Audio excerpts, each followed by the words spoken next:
I work with live action dubbing, and then for what I do with voiceover, I do video games, trailers, narration, like basically everything. Okay. But when I direct, I mostly direct live action full. And afterwards, he told me he was like, you were actually really great. You should really look into voiceover.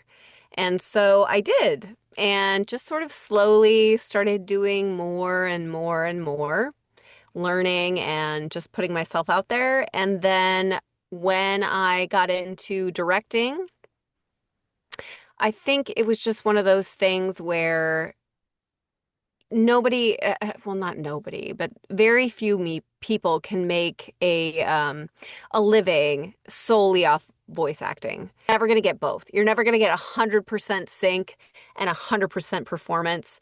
So I tend to focus more on performance. And I mean, even if the technical aspect of it was absolutely perfect, because I've done that before. Mm. I've worked on shows where their focus was completely on the technical aspect.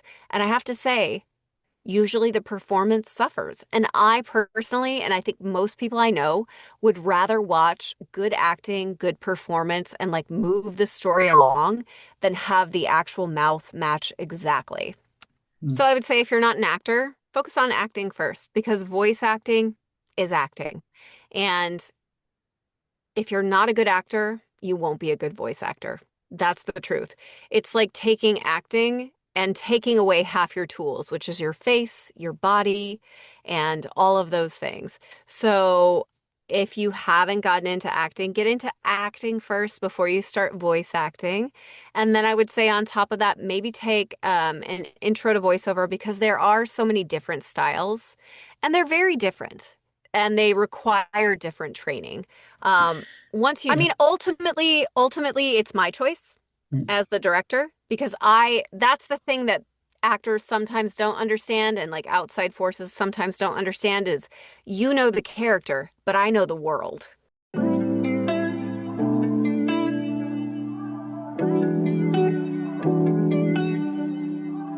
Hey everyone, this is Abhi from No-Budget Filmmaking Podcast, and here with me is the amazing Amber Faith. Hello. So I am a voiceover actor and I'm also a voiceover director and casting associate in Los Angeles. I work with live action dubbing, and then for what I do with voiceover, I do video games, trailers, narration, like basically everything. Okay. But when I direct, I mostly direct live action. Okay, when you say live action, what does that mean? So it usually means dubbing. It can mean ADR, which is like so say there's a film and there's an outdoor scene and the sound is not great, then the actor will come back in and will re-record their dialogue to like basically voice over themselves for the final product. Oh, that's Into voiceover, it was very interesting. I was a so I was just like an on-camera actress, and LA is expensive. So I had different jobs, and one of them I was a personal assistant to someone who was a producer. And one day we were on set, and the voiceover actress did not show up. And he was like, "Well, you're an actress, right? Just like step in, because like time." And I was like, "Well, I've never done voiceover acting." And he was like, "Just try it." And so I went in and I recorded, and it's a beautiful project. I still look back on it sometimes. It was very like artistic, very beautiful. And afterwards, he told me he was like, you were actually really great. You should really look into voiceover." And so I did, and just sort of slowly started doing more and more and more, learning and just putting myself out there. And then when I got into directing, I think it was just one of those things where nobody, well, not nobody, but very few me people can make a living solely off voice acting. And so I was looking for something to sort of supplement. And so I started note taking for bigger clients like Disney and things like that. And I really enjoyed being behind the scenes. So I reached out to the producer that I worked with very often, and I asked if I could shadow him and kind of see like production and directing and all these different things. And I think I was just like, I was helpful. I was a good team player, and I had a lot of experience acting at that point. And so I would step in and assistant direct, and it just kind of grew from there. Oh, that's so cool. If you don't mind me asking, can you name the company that you're working with, or do you have your own So I production? work for multiple companies. The one that I work for the most is a company called Blue Digital, and they're based in Burbank, and they are a subsidiary of a giant company called TransPerfect, and they do all sorts of localization, which localization is translation, subtitles, dubbing, all that kind of stuff. So for us as Blue Digital, we are the more front facing. We do the dubbing, we do um, live action stuff, we do animes, things like that. We do all the cool stuff, I guess. Oh, yes.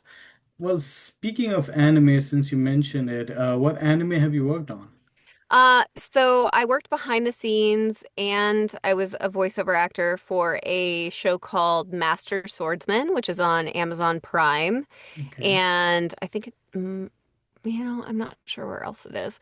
But then I just recorded a for season for the so it's a what would be the word? It's a triple feature. There's three of them, a trilogy. That's the word. Uh, Demon there's a Slayer? there's a no, not Demon Slayer. Ah, There's a trilogy called The Exorcism Chronicles.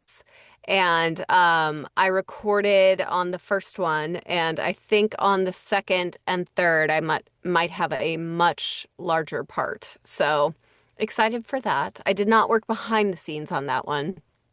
But it was in like I knew the director and great cast, great film, amazing stuff.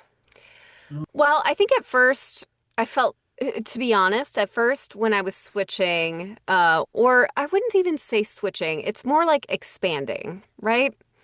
But I definitely do more of that now, the directing. But at first, I think I was a little bit worried because I was like, I'm an actress and I'm not a director. And once I get pigeonholed, like behind the scenes, they'll never want to hire me for voiceover again. And that really has not been the case. I've been very happy with the balance and I think being behind the mic, like, or not behind the mic, behind the glass, I guess. I think being a director has given me like this whole new sense of perspective in the sense that, like, I understand my performance way better now from watching other people. So I think overall, as both a voiceover actress and just in life in general, it was probably the best move I've ever made. and what adjustment did you made when you started directing? Well, I think there's like technical and then there's acting. I think technically I learned a lot from hearing other people's mistakes. And then as an actor, I kind of saw how the technical aspect of voiceover acting can get in the way of like the actual acting. And so I think I've made a concerted effort to not do that for myself. Hmm, interesting. One more thing I wanted to ask before I move to a other topic as well. What's the obviously there's a lot of difference between different types of voice acting, Hmm. uh, but I'm not well versed in it. Would you explain it a That's bit? fine. So there's many different kinds of voiceover acting. There's audiobooks where you need to be strong at storytelling and very lightly strong at voices. There's animation, which is probably the most difficult to get into. You have to be very good at voices and like the style behind it because there's different kinds of animation. There's anime, there's young children's animation, there's adult animation. There's ADR and dubbing where you need to be technically proficient in like syncing and very fast, to be quite honest. And then there's e-learning and narration where you just need to have like a nice, pleasant voice. And then there's trailers where you got to have that big, booming, stylistic voice.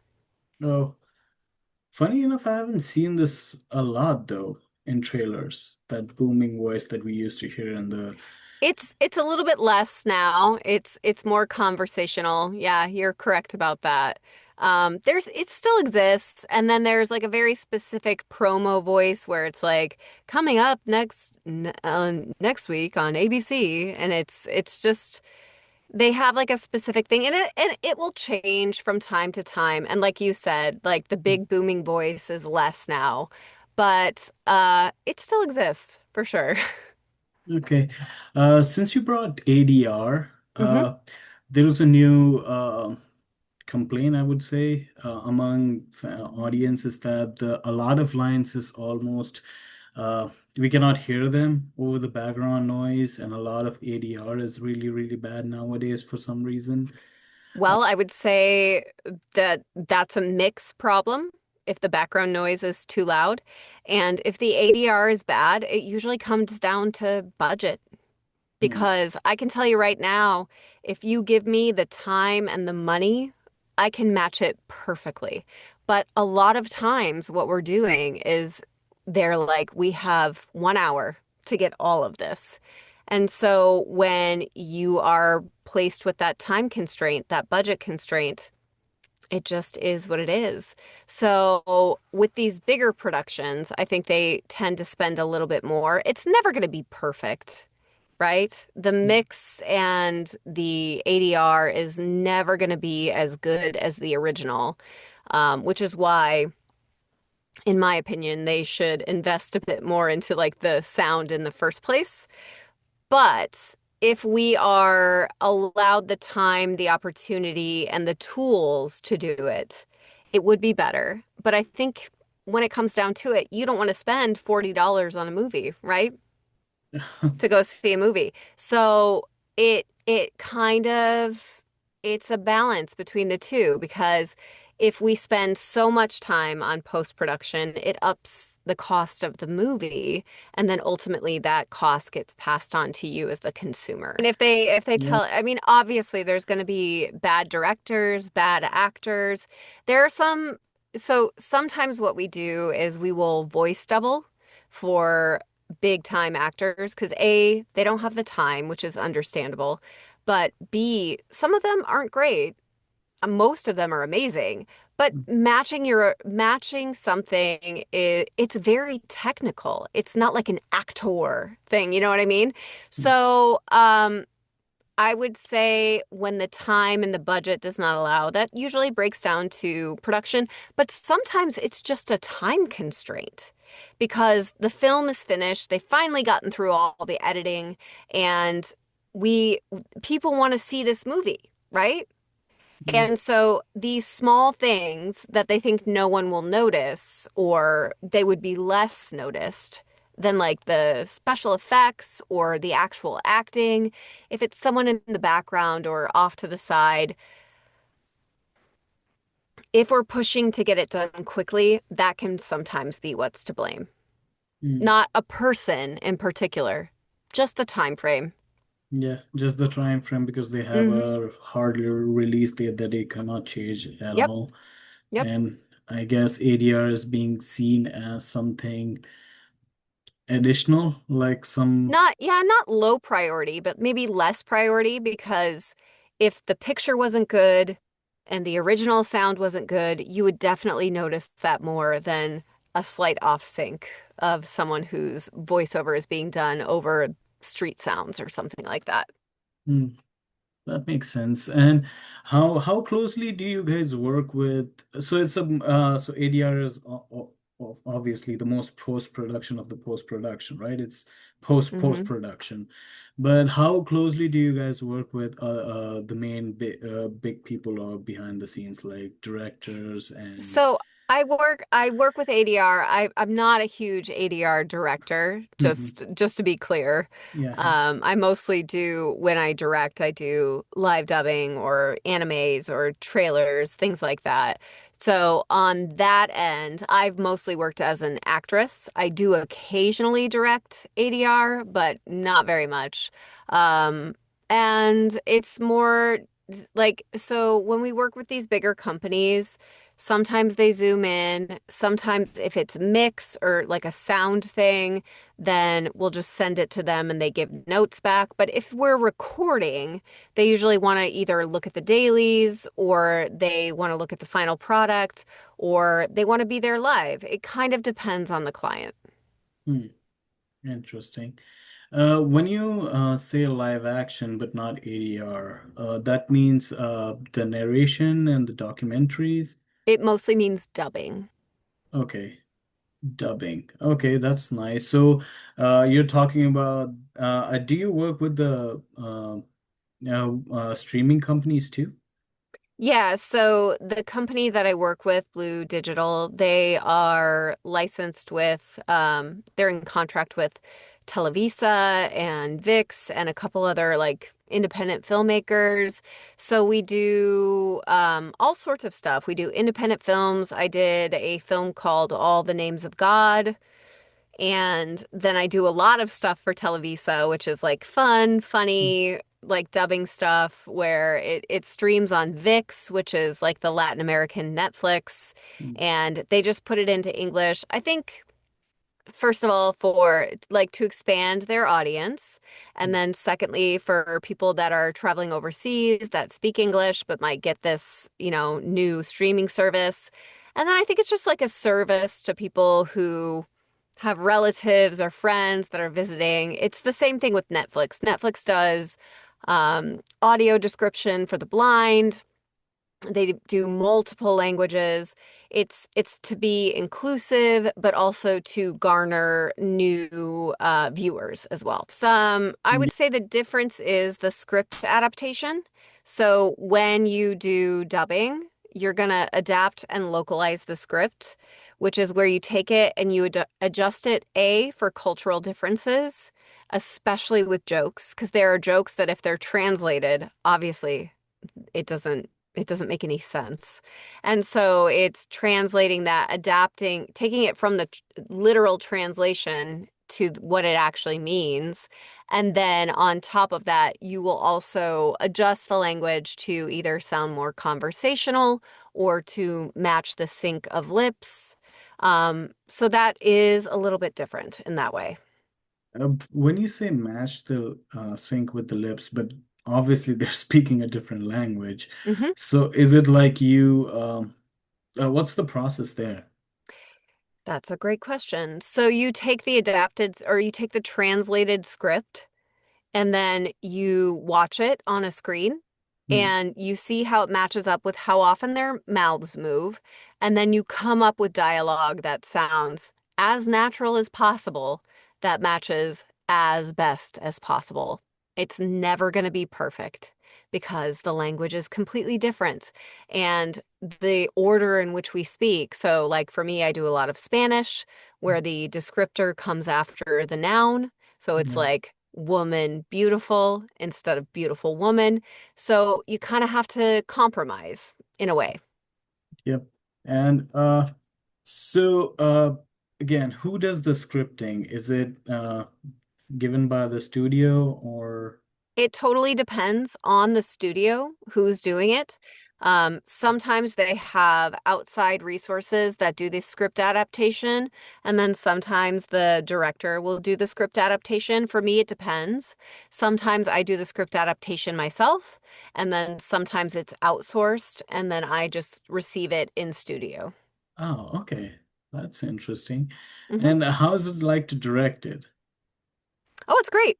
I mean, I direct a lot of comedies, so I always try to have a great time when we're in studio, make it as fun as possible. And for me personally, with these, of course, we want to be on sync and we want to match the mouth as much as possible. But the truth is, if you're actually watching the show, I think it's more important to have a good performance and have it be entertaining than to have the sync be exact. So I focus a little bit more on performance and getting the jokes when we're doing the comedies, getting the drama when we're doing the drama. And it's never, unless you paid an exorbitant amount that would never be sustainable to actually do it, it's never going to get both. You're never going to get 100% sync and 100% performance. So I tend to focus more on performance and hope that people just enjoy the overall product with still emphasis on sync and dialogue and making it sound natural and making it sync pretty well. But my first thought is always performance. Yes, because if a performance is not right, then people start Yeah. scrutinizing the lip flaps and everything. Yeah, I mean, even if the technical aspect of it was absolutely perfect, because I've done that before. Mm. I've worked on shows where their focus was completely on the technical aspect. And I have to say, usually the performance suffers. And I personally, and I think most people I know, would rather watch good acting, good performance, and like move the story along than have the actual mouth match exactly. Okay, do you cast the voice actors too? I'm the assistant. So I have a boss and Mm. he's the main guy in charge in where I'm working at now.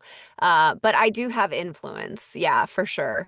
And I bring in people that I know that are great, and then I bring in people that people will send me their reels Mm. and I will listen to their voice. And if I think they have potential, I will bring them in and just kind of see how they do technically. And I love discovering new talent. I have a couple of favorites that I work with that I know are great actors and are also very technically proficient. And we always it's just smooth sailing. So I tend to like pepper them in to make, to make the time quota and to know that like I have this confidence in them. But I'm always looking for new people. I'm always casting new people.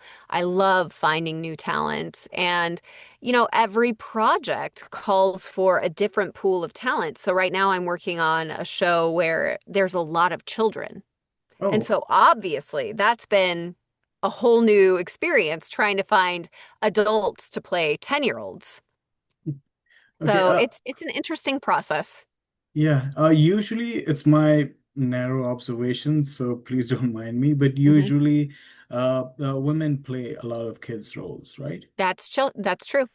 I had a man in yesterday that played a younger boy, but for the most part, I mean, it makes sense, right? Because Mm. before a man's voice drops in puberty, he sounds more like a girl. And actually, it's interesting because I was looking at the playback, and the girl that did the younger child's voice, I feel like did almost as good of a job, if not better, than the man who did a younger voice, he had a young voice. Mm. So, but I feel like women are more well suited to that, to be honest.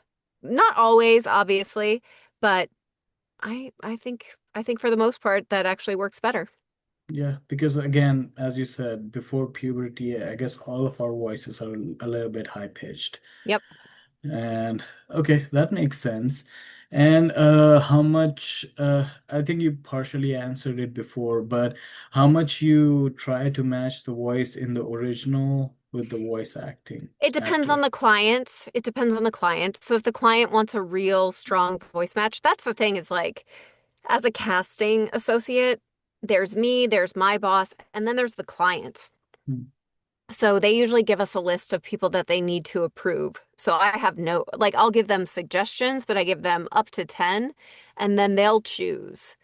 So it depends.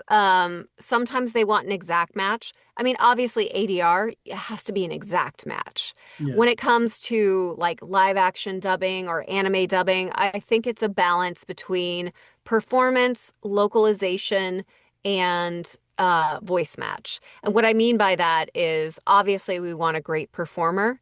Localization. Yeah.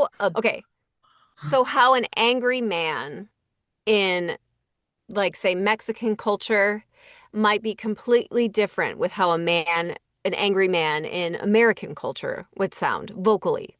So we want to make that differentiation. So if someone sounds goofy in Mexican culture, they have like a certain like timbre and a certain tone. But here, it's different. And so we want to match that as well. So it's not just about the actual voice match, it's about like localizing. There's different accents. So like if someone sounds like they're from like the neighborhood in Mexico, they're going to sound completely different than someone like from the neighborhood up here. It might be like a New York accent. Depending on how the person looks. We might do like, like a mafia type accent, or we might do like a Southern accent. And that doesn't exist in other countries. A Southern accent in America doesn't exist, but here it makes sense. So it's a little bit of a wiggle room between all three and like sort of compromising on that, Yeah, and that's, I guess, adjusting. yeah, and that's most likely a more harder to do dubbing in a southern accent, I'm assuming. Well, it depends. I mean, I know plenty of people that I work with that grew up in Atlanta. Oh, So for them, it's no problem. oh, okay. Yeah, I don't know why. I guess the okay, what's the toughest accent to fake? Oh, well, I mean, so I would say in the US, if you're trying to do a British accent, don't even bother because there's plenty of people here from the UK that will do that British accent and there's no I don't want to say there's no point, but really like they can get someone who's legitimately from the UK. So, I would say that one's like the one that I would say focus on the least if like you're an American actor because they're always going to get someone from the UK. I mean, Philadelphia is hard, Oh, but that's okay. just me. Okay. Can you try it? I No, want to hear your no. Philly accent, My Philly honestly. accent, I think the last time I did it, it was like 7 years ago. I would have to like review. It's very specific. It's like East Coast, but it's also like kind of Midwestern and it's very like blue collar for the most Hmm. part. It's an intense one. Okay, what about Cajun accent? Cajun, Yeah. Y- for sure. That's a very difficult one, like Bayou, but I would say 0.0001% of projects would have that, so I Okay. wouldn't focus on that either. Okay, and anime, a lot of anime has a lot of French characters in it. I think is French, yeah. okay. So is that a tough one? Well, I mean, no, it's not. There's a lot of French people in the US. There's a lot of French people in LA. But I would say for the most part, when we do these characters, we localize it. Hmm. So it doesn't end up usually having a lot of those accents unless they specifically talk about where they're from. Hmm. Interesting. Because I guess if I see, I don't see a lot of anime, by the way, but most of the shonen ones do have one French character in it, and he or she is extremely French, like over the Yeah. top I French. mean, when they're over the top French, of course we do that. It's easy to find someone with a French accent in LA, like an authentic French accent. Oh, oh, Yeah, I've got, we do French films all the time. We've got French directors. You'd be surprised. Like LA is very diverse. So there's a huge community of French. There's a huge community of like obviously Latinos. There is a gigantic community of people that speak Brazilian Portuguese. hmm. There is like there's everything here. So I say. if you're focusing on accents, focus on American accents and let those that are from other countries kind of do those other country accents because there's so many of them. How are you going to compete with that? You're going to hedge your bets, find other American accents that you can do if you're English speaking, born and raised. What would be your advice to people who wants to come into this industry, all voice acting and everything? What should they work on and what should they know before stepping in? So I would say if you're not an actor, focus on acting first because voice acting is acting. And if you're not a good actor, you won't be a good voice actor. That's the truth. It's like taking acting and taking away half your tools, which is your face, your body, and all of those things. So if you haven't gotten into acting, get into acting first before you start voice acting. And then I would say on top of that, maybe take an intro to voiceover because there are so many different styles and they're very different and they require different training. Once you do, I'm not a big fan of like overdoing classes, but you should take some classes, especially if you're going to do like dubbing because it's very like technically demanding because you're looking, syncing, reading, talking, plosives, like all this different stuff. I would recommend taking some classes and then practice on your own. Uh, Sometimes you can just take a video and see how you would do it, then play it back for yourself. I would say for myself, one of the biggest teaching tools to me is when I watch my own auditions back to myself. Because then I'm like, as a director, especially, I'm like, what are you doing there? What? Like, why? And then I'll go back in and I re-record it and I do it again. So just kind of practicing that. There are workout groups for voice actors. I would highly recommend taking some improv. So if I was going to recommend classes, in LA, there's a studio that I work with often called Voice Masters. They do a great overall, like get to know voiceover. They have specific classes. They have like animation singing, dubbing, like you can kind of pick and choose. And then for improv, it's not a specific school, but I have two teachers that I really like that do drop-ins, and that's Jamie Moyer and Carla Kakowski. And they do these very inexpensive improv drop-ins where you go in for a couple hours and they kind of teach you how to think on your feet because sometimes that is required, especially if you're doing like adult animation or dubbing or anything like that. And even in things that are like highly scripted, having that sort of background in improv just makes you sound a bit more natural. So Hmm. when you're not used to thinking on your feet, you get really in your head. And so if you take improv classes, you get used to being put on the spot and having to think things up at the very moment. So in that sense, then when you're given a script, you can have like this internal dialogue, this internal thought process, this internal flow that is much more grounded and real and relaxed. So you can sort of sit into the dialogue and the script where you don't sound like you're reading. You know what I mean? But I think Hmm. with acting in general, you get a bit more time with the script, so you can become more comfortable with it. Whereas with voiceover, unfortunately, most of the time, the turnaround is, or fortunately, depending on how you like to work, the turnaround can be very quick, and you aren't given things ahead of time for like either because they don't have the time to give it to you or there's like a confidentiality issue. So you'll walk in and you get to look it over like one time. Or like when I did even this big like commercial campaign, because of privacy, I didn't get to see it till I got there. So you very quickly need to make choices. And I feel like with that, improv really helps you feel comfortable making a choice, committing to it, and feeling comfortable with that choice. Also, one more thing I wanted to ask, how much, since you're put on spot most of the time because of the secrecy of projects and Mhm. everything, um, what's the prep work you do before stepping foot into it? As a director or an actor? Both, I would say both. So, as an actor, it depends on what they give me. Hmm. Sometimes they give you nothing. and there's nothing to prepare. Even when they do give me a lot, if it's live action dubbing, I try not to look it over too much because things get changed on the spot. And then sometimes you're so stuck in what you were practicing that you can't adjust. So I'll look it over, but I try not to like marry myself to it.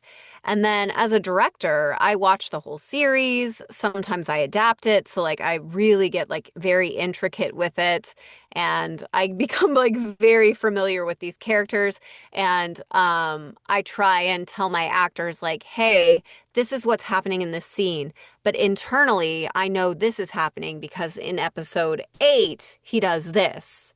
So I try to kind of get to know the series as best as possible and make notes and sort of give my actors as much internal motivation as I can um, as we go along. One more question. How much, for example, for a long-running series that you're dubbing or anything XYZ where the same actor is playing that character Mhm. for a long time, how much input the voice actors have in I would say those? moderate. There are some people that there are some people that I listen to more than others. I always am open to listening to an actor's suggestions. Sometimes they have fantastic suggestions. Um, if it's the first season, I tend to trust myself a little bit more because I know what's happening further. But as an actor kind of gets to know the character, I'm certainly open to listening to any suggestions or thoughts that they might have.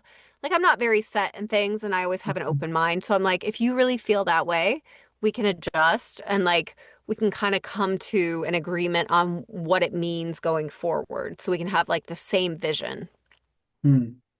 So yeah, again, it's a collaborative effort, and I yeah. mean, ultimately, it's my choice Hmm. as the director because that's the thing that actors sometimes don't understand and like outside forces sometimes don't understand is you know the character, but I know the world.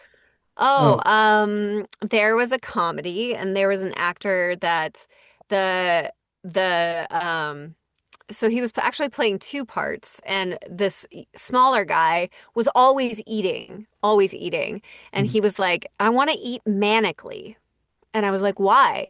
And he's like, well, I feel like he grew up really poor, so he never knows where his next meal is coming from. So every time he eats, it's like his last meal. And I was like, that's great. I love that. So then every time he ate from that on, it was just like, like very quick and very like urgent to eat the food. Yeah, and more o over the top, I guess, if I'm Yeah. not wrong, Yeah, right? I mean, well that show was like a 20. If we're on a scale of 1 to 10, it was like so over the top. It was Uh, crazy. oh, that Yeah, was. so I've worked on a couple of really over the top shows. I tend to, me personally, I do really well with comedy. I mean, of course, I do really well with drama as well. But especially when it comes to adaptation and like sort of selling the jokes, that's something that I think that I have a bit more, obviously, in all things, we can be better all of the time. But I think that's something I have sort of a natural talent for are these really big over the top comedies because I kind of get the style and I kind of get how to make the jokes pop a little bit more. But it's fun. They're always really, really fun to do. Yeah, and must be like, since you said you localize it, and I think some of it you're adapting yourself too, if I'm not Yes. wrong. Yeah, that's correct. So there's a lot of like localizing jokes and sometimes, there'll be plays like a play on words that obviously makes no sense in English. So you have to get really creative when it comes to localizing plays on words. Puns, Oh, wordplay, and then physical comedy as well. I think that you got to be real specific because there's a delicate balance between like overwhelming the audience and making it like so much that they can't like really handle it and also hitting those jokes pretty hard. okay. Now I need an example. Do you have an example on top of your head? So for a play on words, there was a guy who kept saying his name, and I'm trying to remember what it was in Spanish. Um but he kept saying the thing and it basically means like I hear you. And then he was like, no, no, no. They kept being like, but what's your name? It's kind of like who's on first. And they were Hmm. like, but what's your name? What's your name? And so then he was like, that's my name. And it was Mhm. really funny. But then the way that they had translated it, it was a really flat joke. And so instead I went through and I was like, well, what name could I use that would mean kind of the same thing? So I did Roger. So it was Mhm. like something something. He was like, Roger. And they were like, you need to something something your name. And he was like, Roger. And they were like, something something your name, Roger. And they were like, but what is your name? And he's like, Roger.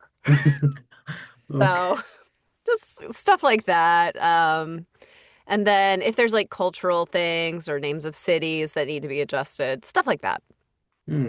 That's really fun. That's really Yeah. fun. Yeah, it's Like, cool. and okay, so currently you're working on a show too that is a Yes. comedy. So right now I'm working on a show that is a comedy, and it's about a single father, and it's really good. It's like 95% jokes, jokes, jokes, jokes, jokes, and then 5% of the time it's just these very tender moments. So knowing how to do a lot of jokes, but then really hit those kind, tender moments as well, gives it some depth and levels, if you will. Hmm. That's a really good premise. May I know the name of the show if you can disclose it? I can't say it yet. I probably can't say it for like 6 months, but it is a very good show. I have I think like four right now that still haven't come out, so I can't say the name of any of them until they come out.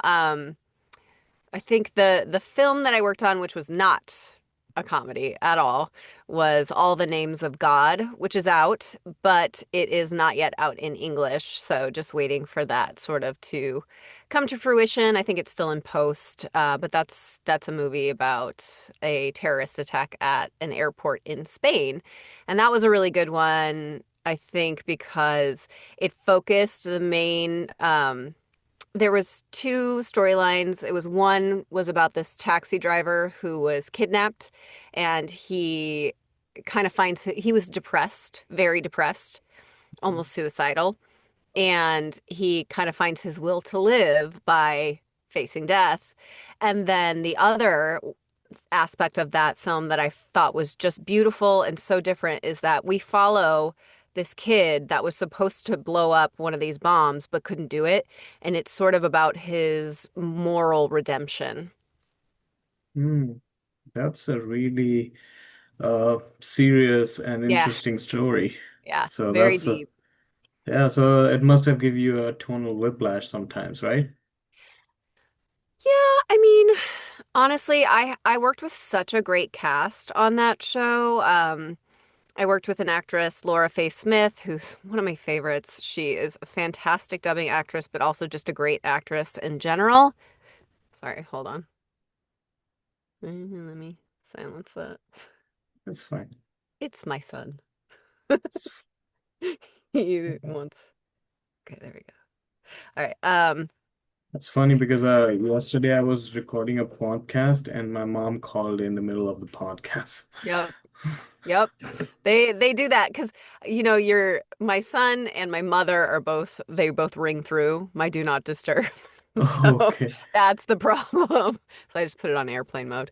Um, but I work with an actress named Laura Faye Smith, who is a fantastic dubbing actress, but a great actress in general. And then I worked with another actor. His name is Miguel Perez, and he's like a classically trained Shakespearean actor.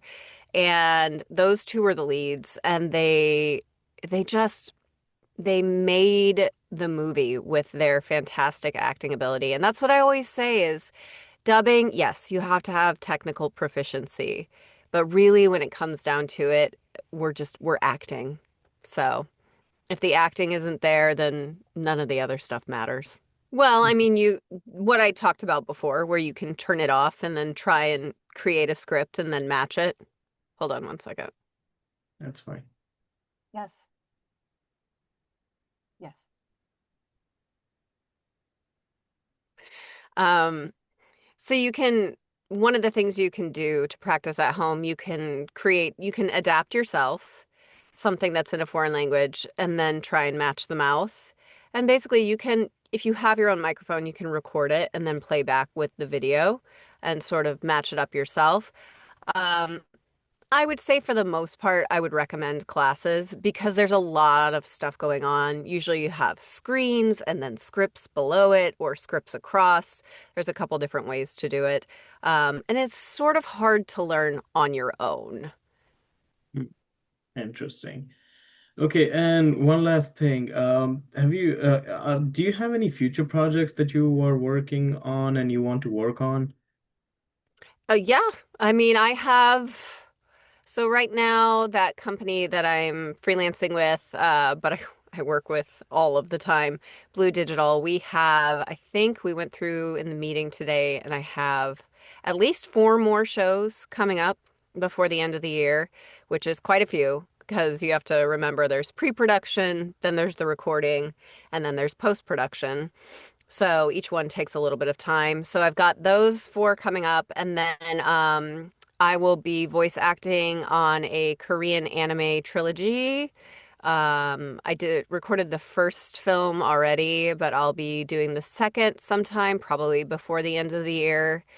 And yeah, and then I'm doing like I do things here and there. I've got an ongoing like e-learning project, which is great, and the people that I work with for that is fun. I might do an audiobook if I if I can find the time.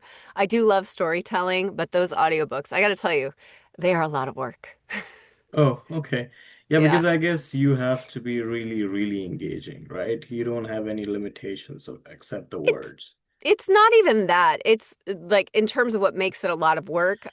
There's the prep work because you're gonna have to read the book and then you've got to come up with the voices and like all that different stuff. But it's just the sheer amount of content that you're recording. Sometimes you're recording 14, 15 hours of finished dialogue, which if you can think about how long that might take you to record properly and be happy with it and do like the first pass of editing on it, it's a lot of work. Mm. I have so much respect for my friends that do audiobooks very consistently. Well, when it That's comes to audiobooks, a lot of it is flow. So if you're good at matching yourself, which I tend to be pretty good at matching myself, I think most people who have been doing it for a while can do that pretty decently. But also you're gonna run into the fact that like you're gonna make mistakes when you're recording that much. You're gonna skip words. Your brain sometimes fills in words. So when you go back and you check it against the text, then you're going to be like, oh, you got to mark it down. You got to go in and do a retake. So normally, what you're going to do is a couple of sentences before and after to sort of make sure you have the flow with it. But when it comes to dubbing or anything really, most of the time you can punch in and just correct what mistake you've made or what you're not happy with. did Hmm. COVID change anything and what it was? Yeah. Yeah. So COVID changed things because there was a big surge of people that were recording from home. So it's definitely more common. I do, when we do dubbing, it's mostly done in studio because we want the same sort of room tone, if you will. So it has the same quality across the board. Because when you use different microphones for each actor, there can be some like dissonance. It's like, then it creates more of that like uncanny valley where people have a hard time believing it because there's shifts in the tone, the room tone, the quietness of the mic, a condenser mic versus like a shotgun mic, like all very technical stuff. But it's stuff that your brain recognizes. So we do try to keep everyone in studio for consistency. Um, so a lot of people did begin recording from home. I would say audiobooks changed a lot in that sense. Before COVID, you would go in studios many, many times to record audiobooks. I would say most of them now are done from home, which I don't think is a bad thing, to be honest. And there is more opportunity to record remote, but there is still definitely some situations where you're going to have to be in person. And then AI. Yeah, AI is definitely changing the landscape of everything we do in every industry across the board, and voiceover is no exception. So, what I have seen thus far of what AI does with voiceover. It is not there yet. One day it will be, I'm sure. It is a slippery slope. We have to be really careful. There are a lot of people I know who have had voices stolen and then licenses are sold. So when you do an audiobook, the author retains the rights to the work.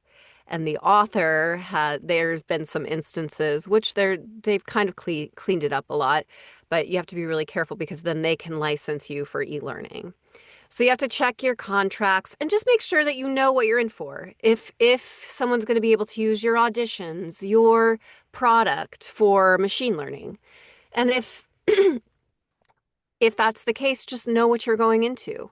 Because if AI does completely get a hold of your voice, what benefit would there be to hiring you? So you have to be careful. I do see AI translations and some AI dubbing. I've seen some projects where they've done that like across the board, and it is not good. So, I would say we're still not there yet, but it's something that's going to happen. I'm of the thought process that we use it as a tool, but don't use it to replace our actors because acting is nuanced and it's emotional, and those are all things that machines are not great at. Work, it Yes. cannot do creative work. No. I hope they're not listening and they kill me in the future, but yeah, but yeah, they cannot do creative things, so there's I'll that. speak at your funeral if they get you. Okay. You or your voice, AI Yeah. voice. Yeah, my AI voice will haunt you. Yeah, I would agree with you there. I definitely, someone said one time, can we use AI to clean up the ocean instead of just writing art and or writing poetry and making art? And I agree with that. I think that the creative stuff should be left for those people with souls and not for AI. Yeah, I think I see it more as like any other tool, right? I think you Yeah. guys use it for you guys use computer programs. Okay, so the script is it paper or is it on a screen? It's on a screen. So everyone has a different program that they use. The company that I've been working with has like a proprietary software. There's also a really popular one called VoiceQ. Mm-hmm. There's one called ADR Master, and those are all based off almost like a karaoke type system. And then there's some older karaoke type systems that are not great. And then some people still go off an Excel spreadsheet below. I see very seldom anymore like physical paper to read off of. That's pretty outdated. Hmm.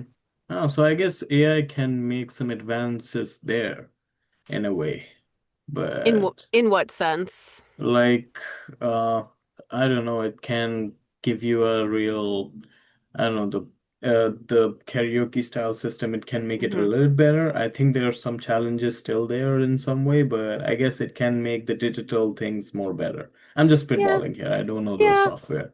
I mean, I suppose it could be used for like, so that's the thing is like we do what's called spotting, which is where you place the cues in the proper space. And even when we use like the automatic systems for that, it's still not where it should be. It still has to be adjusted. And that's the thing is like right now, if we use AI for these things, there still has to be so much human oversight. I don't know that it's worth it until the technology improves. Yeah, the AI will be advanced, but again, I don't know that it will ever, in my opinion, reach a point where it's going to be a superior product in terms of like acting ability. What we will see is what it will boil down to is price point versus quality, because sometimes that's what you're sacrificing. You're sacrificing that human emotion, you're sacrificing that connection, you're sacrificing the quality because the demand is not high enough to pay the price point to get the real actors or the real oversight.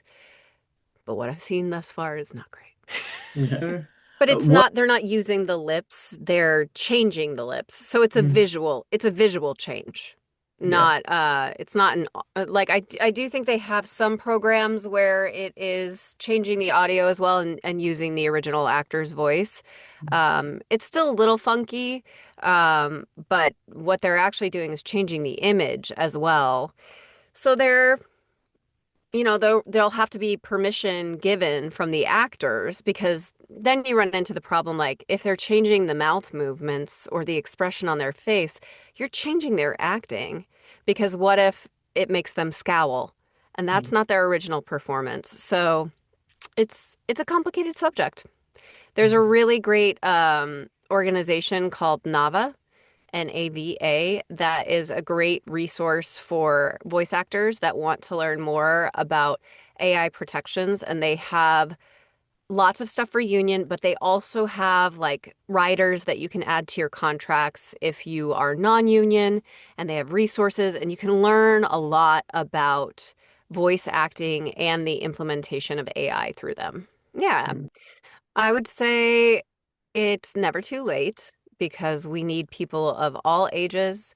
We need all diverse backgrounds. So just go for it. I would say focus first on being a good actor and then get into the more technical aspects of things and work hard, but don't let the fact that it might be slow to start discourage you because it takes a while to get used to it.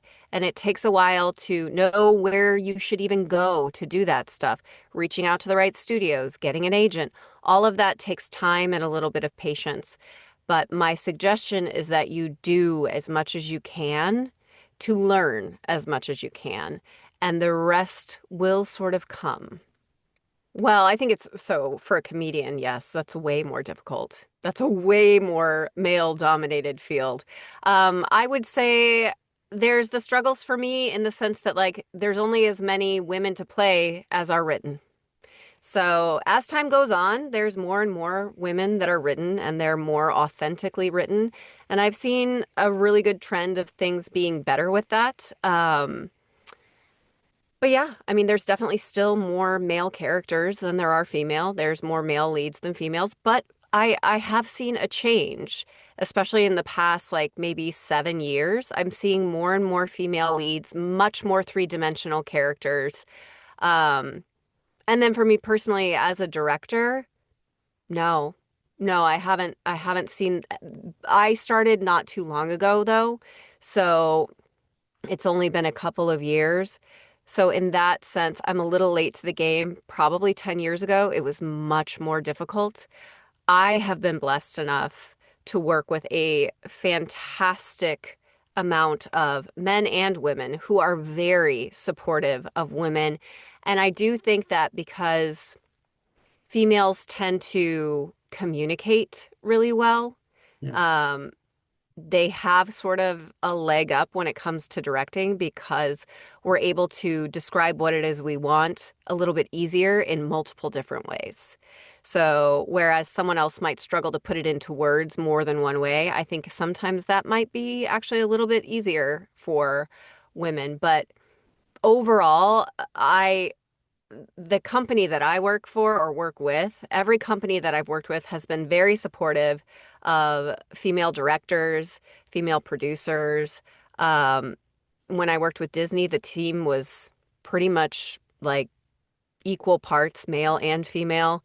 Um, when I have worked with the company I'm working with now, Blue, they've been incredibly supportive of not just me being a woman, like over the top supportive, but then also like my schedule when it comes to like family stuff and things like that. So I think you just have to find the right people and support those people.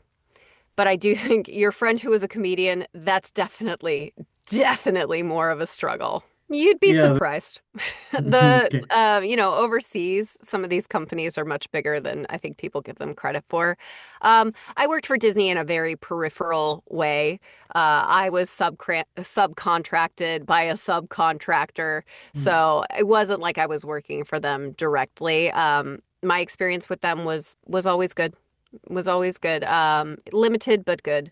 And obviously the production value is a little bit higher. The privacy is a little more intense. But but yeah, I mean it's all at the end of the day, it's all voiceover. yeah. It's all I think that's kind of the crazy thing. Obviously, you're going to get more top tier talent and things like that because of the name and this, that, and the other thing. But I would venture to say the projects that I work on, we have just as good a voice actors, to be honest, most of the time. Yeah. But again, it's when animation is created here, like animation is Hmm. created afterwards. There's a the voice actor had a voice actor, even the actors, famous actors that voice act, they have a significant advantage from the ones that Of you're course. dubbing. Of Or course, yeah. You have when you're doing original animation, you have the freedom to do things and then it's animated from your performance. Whereas if the video is already created, um, you have to adhere to the picture on the screen. So that limits you a little bit more and sort of pulls back what you can and can't do in any given moment. yes. Okay. Uh, okay, so a few questions before one last thing. I keep saying that, sorry. Who's your favorite who are your favorite voice performances throughout your career? Like who I look up to? Yeah. Um, what a great question. I don't know that I have any one specific. This is a bad question for me to answer. I don't know that I have any one specific actor in mind. There are, certain roles that I think people excel at. I don't know that I have a particular actor or actress that sticks out to me as like my favorite voice actor. Um, I really like, what is his name that does Archer? Jeez. Is it John Benjamin? I have to look it up. Yeah, I Jeez. think it's John Benjamin. Okay. Uh, I sure. really like his performance in Archer.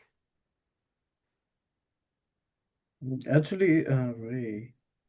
Yeah, I John Benjamin. Yeah. Yeah. So I really like John Benjamin's performance in Archer and then the actress that played his mother as well. She's unreal. She passed away. But those I mean that's just I guess a favorite show of mine. I haven't watched it in forever. But I think for me, I don't have a particular actor that stands out as a favorite because, again, what I would say is just to me, voice acting is acting. So I have like favorite actors, and sometimes they do voice, and sometimes they're doing on camera, and it really just sort of depends. So that's a Okay. bad What answer, but what's the best animated movie that stand outs in terms of voice acting? um, let me look it up because there was one recently For me, it's that The I. Incredibles for some Oh reason. yeah, you like The Incredibles? Um.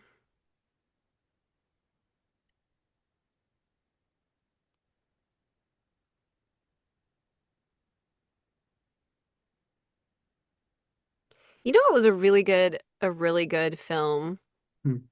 that so I'm not, I'm ask my engineer who loves anime and Hmm. I love doing anime, but it's never been like a full-on passion of mine. But there was a movie that had really good voice acting and also was a great story, a very interesting story. Um, Your Name? I'm looking right now at the name of it. Um, I mean, the movie name, is it Your Name? I'm looking. No, no, no. So, yeah, this is it. It's called Uzumaki. Oh, Yeah, the spiral one. oh, I really like that one. I thought it was great. It was a fantastic film in general, but it was like I felt like the voice acting really kind of captured like the chaos and like the psychosis of it. oh, I mean, I'm going to tell you that's right now, if you can nail it doing dubbing, you can definitely nail it doing animation. You can nail it doing other acting because there's way less moving parts. okay. So it was really wonderful to talk to you, and I Thank hope you. It I was talk lovely. to you in the future as well. Great. And Okay, perfect. I hope I wish you all the good luck, and I hope I talk to you soon in the future. All right. Thanks so much for having me. Yeah. Have a good night. All right, you as well. Take care. Bye. Bye. Like, comment, and subscribe. Please, please. Please, I'm begging you. Please. I'm desperate. I don't know what to do. Please subscribe. Subscribe to my channel. Subscribe for more content.